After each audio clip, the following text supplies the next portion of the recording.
Hey guys, welcome to the first video in the Pine Hosting Basics series. In this video I'm going to be going over pretty much every feature on the panel, but just very briefly. If you want a more in-depth guide, I'm sure you can just go onto our Discord, check the knowledge base, or even check the channel, as I'll be creating in-depth guides for all the different features on the panel. Of course, things are subject to change. As we add new things, the panel might look a bit different or have some more features, but the general idea still stays the same. So starting off, we have the home button at the top left. Obviously this takes you to where all your servers are, so if you've got multiple servers, they'll show here. Then we have the accounts tab. Here you can change all your accounts and whatever you want to do. Ignore my lovely email address over there. Then we have Discord and billing. This will link you to your billing section where you can check your invoices and everything, and this will open our Discord if you aren't already in it, which I suggest you be in it. That's where we do most of our announcements, and you can talk to our support team if you ever get stuck with things. Right, so once you head back to the homepage, you can click your server to access all the wonderful features. Each game's different, so if you have an unturned server, it's going to have a few different menus compared to a Minecraft server, for example, but the general idea all stays the same. So I've got an unturned server here.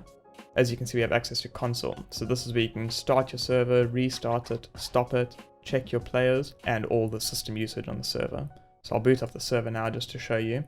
And you can see it'll give you like a graph of your memory usage and your CPU usage so you can keep track of things. Also, if you have players, once the server boots, it'll show you your max players and then how many players you have on the server. Which if you click that, then it will show you all the player names so you can keep track of who's on your server.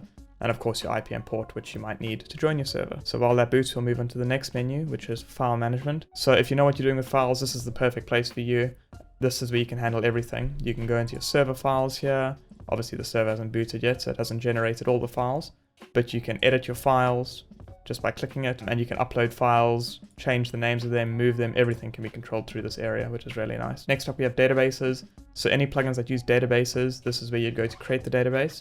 So to access the database, you just click new database, give it a name. So let's just say test and create database. And then there we go. You've got all the database information you can use to connect to your plugins and do whatever you want from it. Next up, we have schedules. This is probably one of my favorite features on the panel. It lets you create schedules of automated tasks. So I'm not going to go too in depth because we'll save that for the schedules video, but you can create a schedule and make the server restart every day at like 10 PM, for example. Next up, we have users. If you ever want to add your friends to the server, give them access to things, this is the place to do it. You can give them access to all different permissions, just put their email address and they'll get an email from Pine Hosting saying you've been invited as a sub-user. Next up, we have backups. This is pretty important. If you ever want to save your server, make sure you have a backup, like say you're about to do a big change. It's always good just to create a little backup here. Here we have startup. This changes a lot depending on the game. So each game will be totally different, but it will tell you exactly what you can change, for example.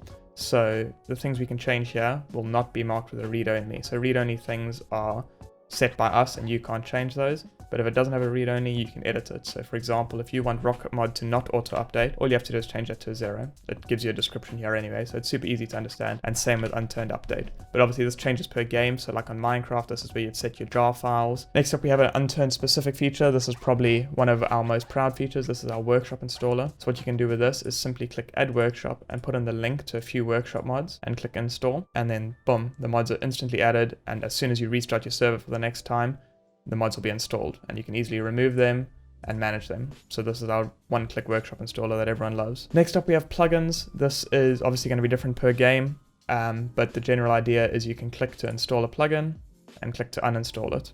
So instead of dragging the DLLs over, which can be a bit tedious, you can just install. But of course, if you have your own custom plugins or plugins that we don't have here, for example, you're more than welcome to upload your own files through the file manager. This is just for the people that want the most popular plugins. This is a nice place to find them. Finally, we have settings. This is probably one of the most advanced pages. This is where you can get information about your server. So we might ask you for your server ID. This is where you can get it, so we can just help you.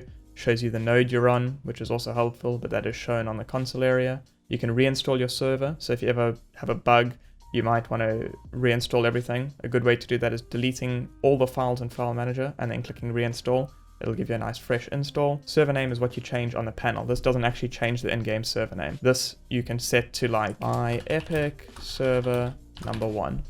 And then you just save that and now it'll be different on the panel. And the last thing over here is SFTP. So this is where you get your FTP details if you want to connect with FileZilla, which that is very advanced, but I'll be doing another video in the future going over all of that. So don't worry about it if you don't understand. Anyway, that is pretty much the overview of the panel. If you have any questions, feel free to join the Pine Hosting Discord, and I hope you guys have a lovely day. See ya.